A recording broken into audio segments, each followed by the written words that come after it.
Bismillahirrahmanirrahim. Assalamualaikum warahmatullahi wabarakatuh. Oke, teman-teman, gimana kabarnya kali ini? Mudah-mudahan teman-teman dalam keadaan sehat walafiat. Amin ya robbal alamin.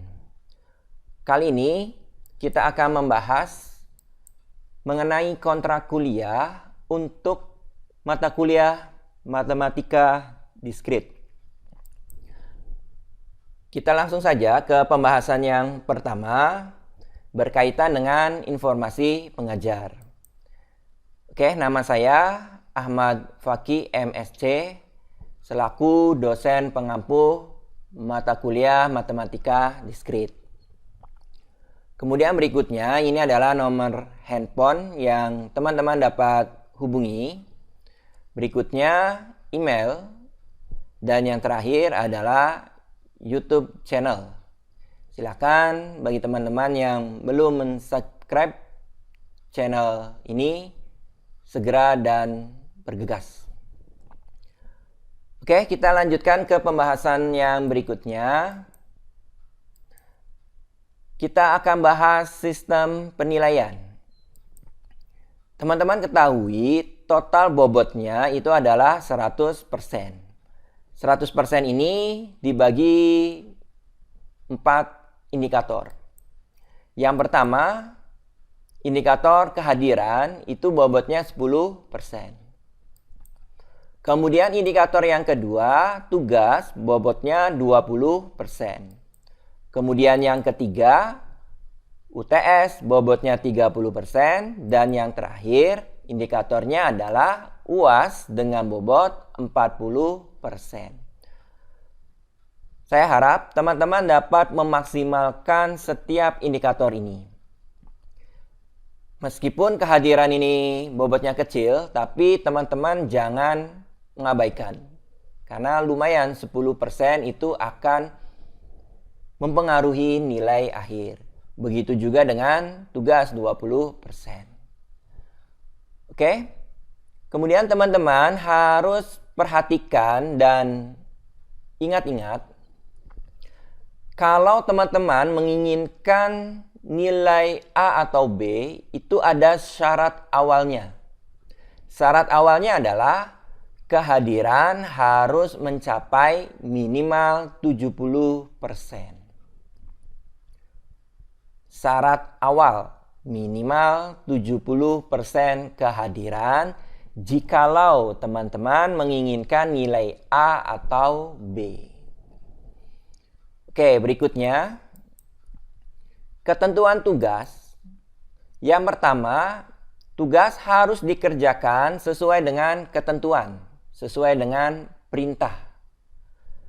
Yang kedua, jangan lupa teman-teman beri identitas diri meliputi nama, kelas, NIM, prodi, serta tanda tangan.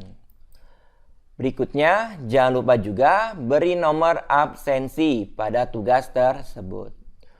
Kemudian yang terakhir, penilaian tugas disesuaikan dengan waktu pengumpulan. 1-3 hari maksimal tugas teman-teman mendapat nilai 100. Kemudian 4-5 hari maksimal nilai tugas teman-teman 90. Kemudian 6-7 hari maksimal tugas hanya 70. Kemudian yang terakhir 8 sampai seterusnya nilai tugas hanya mendapatkan nilai 50. Jadi saya harap teman-teman maksimalkan semaksimal mungkin. Artinya kerjakan tugas itu kemudian dikumpulkan dari rentang waktu 1-3 hari. Itu akan memperoleh nilai yang maksimum. Oke, kita lanjutkan yang berikutnya. Ketentuan atau konsekuensi apabila teman-teman melanggar poin 1-3 adalah nilai tugas dikurangi 10 per poin. Jadi saya harap teman-teman jangan sampai melanggar ketentuan tugasnya. Berikutnya, ketentuan ujian, UTS serta UAS mengacu pada semester sebelumnya itu akan dilakukan secara online atau dilakukan di Indigos. Kemudian yang kedua, bentuk soalnya berupa pilihan ganda. Kemudian kesempatan ujian itu berbeda-beda tergantung ujiannya. Kalau UTS itu kesempatan ujiannya 2 kali. Kemudian UAS 1 kali. Hal yang perlu teman-teman perhatikan dan ingat adalah tidak ada remedial. Oke, kita lanjutkan. Beralih ke materi pembelajaran. Nanti kita akan membahas tentang logika, kemudian teori himpunan, teori bilangan, kombinatorial, peluang diskrit, dan yang terakhir adalah teori graf. Oke, berikutnya. Di sini ada beberapa contoh persoalan yang berkaitan dengan matematika diskrit. Di antaranya, berapa banyak kemungkinan jumlah password yang dapat dibuat dari 8 karakter. Nah, ini berkaitan dengan teori peluang diskrit. Kemudian, bagaimana nomor ISBN sebuah buku divalidasi? Ini berkaitan dengan teori bilangan. Tepatnya adalah aritmatika modulo. Kemudian, berapa banyak string biner yang panjangnya 8 bit yang mempunyai bit 1 sejumlah ganjil? Ini berkaitan dengan teori peluang diskrit.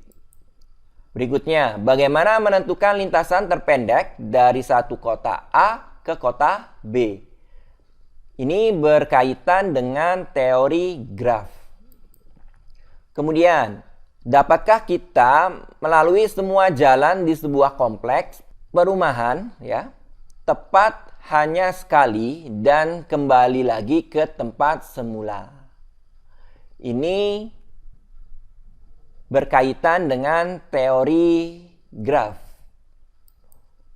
Berikutnya, makanan murah tidak enak. Makanan enak tidak murah. Apakah kedua pernyataan tersebut menyatakan hal yang sama? Nah, ini contoh permasalahan yang berkaitan dengan logika. Oke. Berikutnya, referensi. Yang pertama, karangan Kenneth Rosen, Discrete Mathematics dan Application to Computer Science. Kemudian berikutnya, Rinaldi Munir, Diktat Kuliah, Matematika Discrete, edisi keempat. Kemudian yang terakhir, Richard Johnson Bugg, Discrete Mathematics. Ini adalah referensi yang digunakan di dalam mata kuliah Matematika Diskrit. Oke, mudah-mudahan apa yang saya sampaikan mudah dipahami dan bermanfaat. Terima kasih atas perhatiannya. Saya akhiri. Wassalamualaikum warahmatullahi wabarakatuh.